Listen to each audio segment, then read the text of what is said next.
Yesterday, I voted to advance the nominations. The Senate's in a quorum call.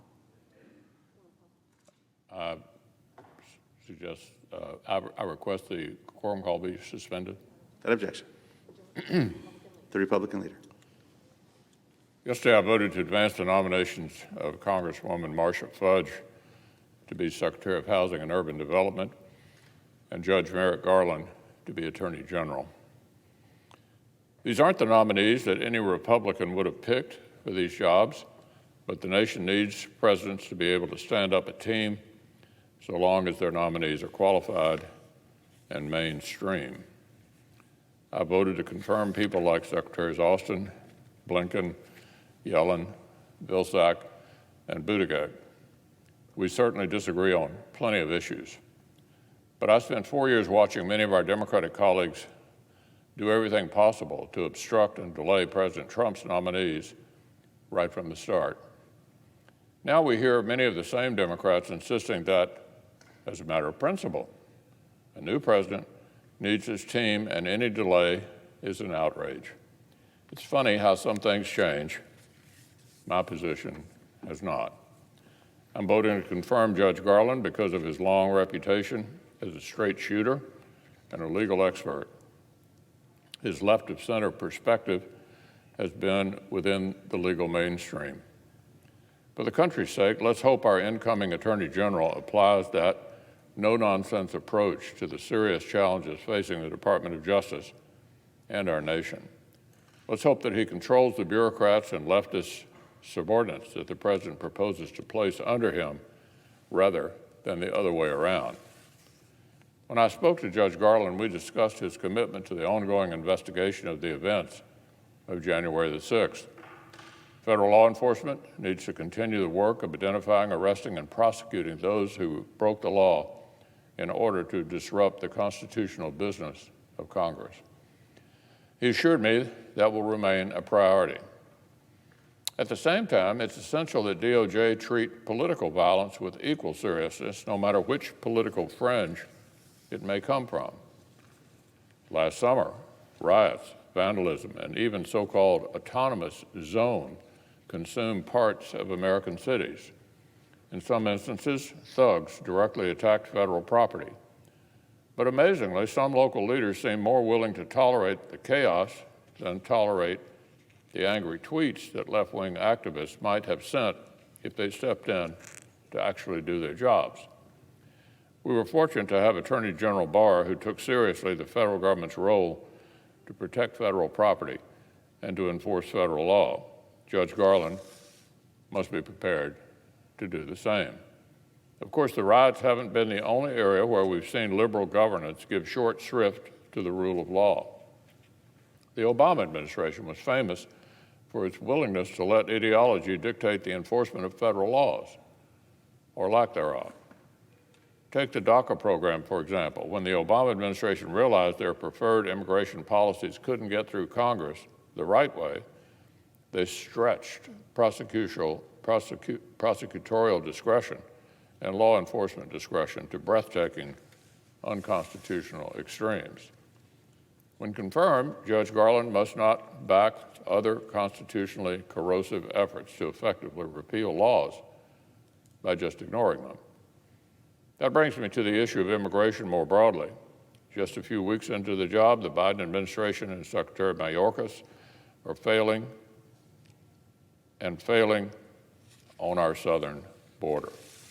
The number of unaccompanied migrant children in Border Patrol custody has tripled in just 2 weeks and now dwarfs anything seen during the last 4 years. Like I mentioned last week, this is not an isolated question of border policy alone. The backdrop behind this entire crisis is the giant push toward amnesty and insecurity that the administration advertised throughout the campaign and every time they step to the podium now. That's what has enticed people to flood in.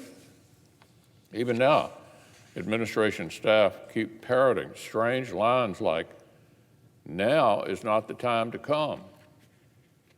Now is not the time to come? Well, when is the right time to break federal law? there's going to be a good time to break into the country illegally, and people need to just be patient and wait for their signal? What on earth are they talking about? A lot of blame for this growing mess rests on Secretary Mayorkas himself. He spent the first weeks of his tenure downplaying and denying the crisis instead of solving it. But again, the Biden administration's far-left approach to this issue is not limited to DHS or to the border. Interior enforcement is a key component. On Secretary Mayorkas' watch, we've seen what the Washington Post calls, quote, a sharp drop, end quote, in arrests by Immigration and Customs Enforcement, a collapse of more than 60% from just the prior few months. A political choice, in effect, not to enforce the law. Judge Garland must ensure the Department of Justice takes its duty to uphold the law more seriously. Now, on a related matter, after we confirm Congresswoman Fudge and Judge Garland, the Senate will consider two nominees I will not be supporting. They'd both report straight to the front lines of the new administration's left-wing war on American energy. They'd work to unbalance the balancing act between conservation and the economic comeback we badly need.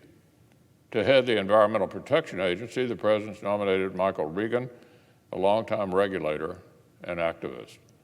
Mr. Regan has plenty of experience. The problem is what he's poised to do with it.